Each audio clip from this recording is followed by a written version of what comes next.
اسرائیل کے پڑوسی ملک کے کنگ اس وقت پاکستان میں موجود ہے۔ جی ہاں، میں بات کر رہا ہوں جارڈن کی۔ جارڈن جو کہ اسرائیل کے ساتھ ایک لمبا بارڈر شیئر کرتا ہے اور ایسے ممالک سے گھرا ہوا ہے جہاں اس وقت ایک خطرناک جنگ چل رہی ہے، لیکن اس خطرناک خطے میں ہونے کے باوجود جارڈن وہ ملک ہے جس کی اکانومی کافی زبردست ہے۔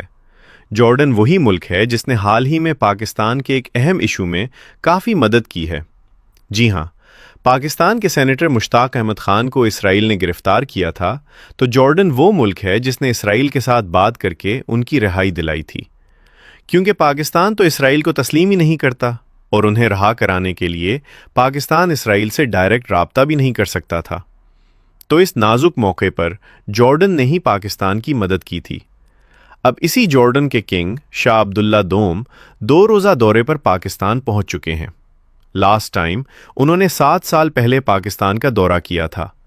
اس وقت پاکستان کے صدر ممنون حسین تھے۔ اس وزٹ کے دوران یہ پاکستان کے ساتھ بہت سے ایگریمنٹس کرنے والے ہیں، خاص طور پر ڈیفنس کے سیکٹر میں۔ پاکستان کے دورے سے قبل انہوں نے انڈونیشیا کا دورہ بھی کیا ہے، جہاں انہوں نے انڈونیشیا کے ساتھ ڈیفنس سیکٹر میں تعاون بڑھانے کے ساتھ ساتھ غزہ کی صورتحال پر بھی بات کی ہے۔ دوستو، اگر آپ کو انفارمیشن اچھی لگی ہو تو ویڈیو کو لائک، فالو اور شیئر لازمی کر دیں، اور اگر آپ ہماری لانگ ویڈیوز دیکھنے میں انٹرسٹڈ ہیں تو ایک بار ہمارا یوٹیوب چینل ضرور وزٹ کریں۔